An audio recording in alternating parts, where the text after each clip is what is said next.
নমস্কার বন্ধুরা, journey with অনিমেষের একটি নতুন ভিডিওতে আপনাদের স্বাগত জানাই।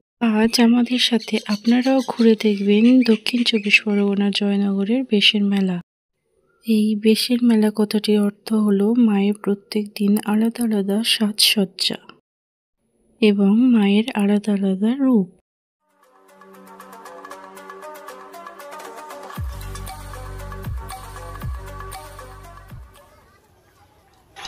আজ আমরা চলে এলাম জয়নগর মজিলপুর রেল স্টেশনে। এখান থেকে আমরা যাব বেশের মেলাতে। শিয়ালদা বা লক্ষ্মীকান্তপুর থেকে ট্রেনে করে জয়নগর মজিলপুর স্টেশনে আসতে হবে, অথবা যারা গাড়িতে আসতে চান ডায়মন্ড হারবার থেকে বিষ্ণুপুর হয়ে জয়নগরে আসতে হবে। জয়নগরে আসলেই বেশের মেলাতে পৌঁছে যাবেন।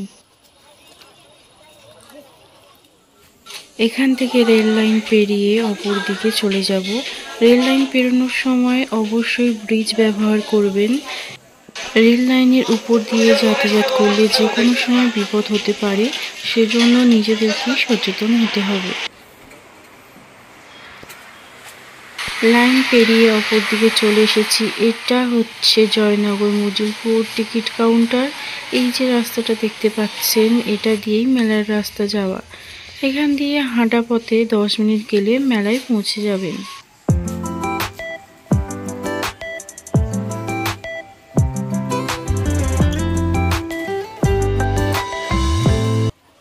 মেলাতে পৌঁছে গিয়েছি। মেলাতে প্রবেশ করার দু সাইডেই কত সুন্দর সুন্দর দোকানপত্র বসেছে।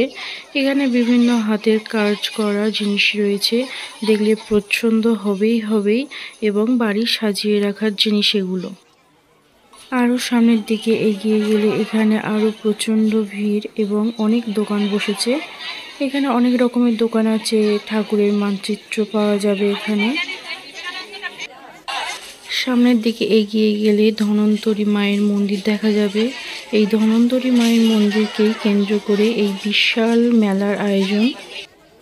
এই ধন্বন্তরী মন্দিরটি অনেক বছরের পুরানো একটি মন্দির।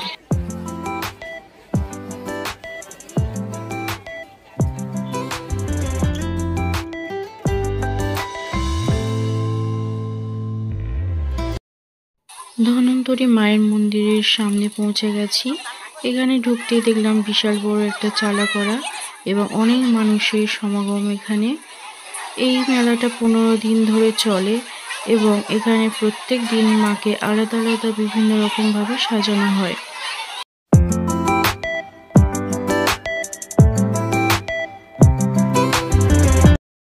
ধন্বন্তরী মায়ের সামনে এসে প্রথমেই মাকে মন ভরে দর্শন করে নিলাম। আজকে যে মাকে রূপ দেওয়া হয়েছে সেটি হচ্ছে বারাহী রূপ। মায়ের বারাহী রূপে আজকে সেজে উঠেছে।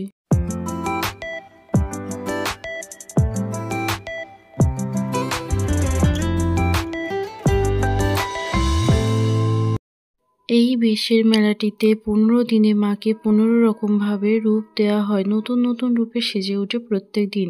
কী কী রূপে সেজে উঠবেন সেই তালিকা এখানে দেওয়া আছে। এখানে মায়ের কাছে প্রার্থনা করা হয় ধূপ প্রদীপ জ্বেলে।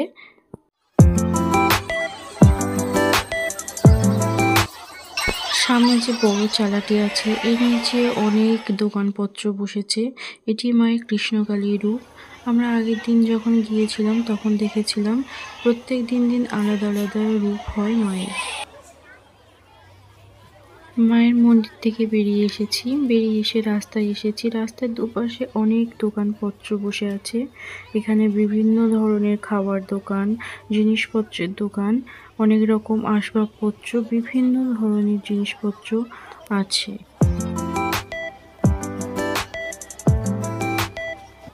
এদিকে চলে এলে দেখতে পাবো বাচ্চা এবং বড়দের মনোরঞ্জনের জন্য বিভিন্ন খেলনা আছে। বড়দের চড়ার জন্য এখানে অনেক জিনিস আছে, যেগুলোতে উঠে আনন্দ করছে সবাই।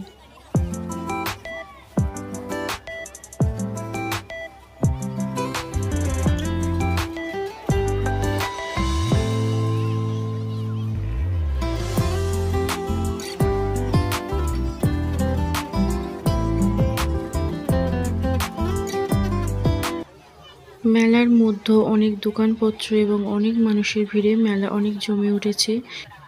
এই সুন্দর প্লাস্টিকের ফুলগুলো দিয়ে বাড়িঘর অনেক সুন্দরভাবে সাজানো যাবে। এখানে অনেক প্রয়োজনীয় জিনিস পাওয়া যায়। মেলার মধ্যে সবচেয়ে আকর্ষণীয় জিনিস হলো মেলার মধ্যে থাকা এই দোকানগুলো। এখানে ফুল পাওয়া যাচ্ছে সুন্দর সুন্দর, এগুলো ঘর সাজানোর ফুল, প্লাস্টিকের ফুল। এগুলো দিয়ে আমরা ঘর সাজাতে পারি।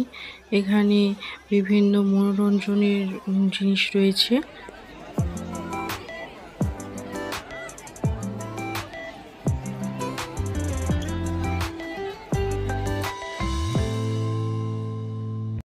মেলার এত ভিড়ে সব দোকানপত্র ঘুরে দেখানো সম্ভব হচ্ছে না, তাই যেটুকু সম্ভব হলো সেটুকু আপনাদের জন্য দেখাচ্ছি।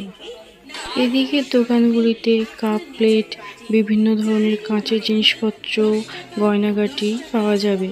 এখানে মেলার মধ্যে একটি আকর্ষণীয় দোকান, যেটা তো খুব পছন্দ হয়েছে আমার, এবার আপনাদেরও পছন্দ হবে।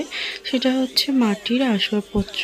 এই মাটির আসবাবপত্রগুলো দেখতে খুবই সুন্দর এবং আপনাদের সাধ্য মতো আপনারা কিনতে পারবেন। খুব বেশি দাম নয়, কিন্তু এক একটা খুব সুন্দর।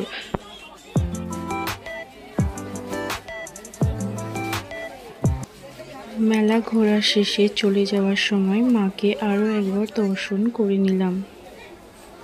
সবাই ভালো থাকবেন, সুস্থ থাকবেন। ভিডিওটি ভালো লাগলে অবশ্যই সাবস্ক্রাইব করে পাশে থাকবেন।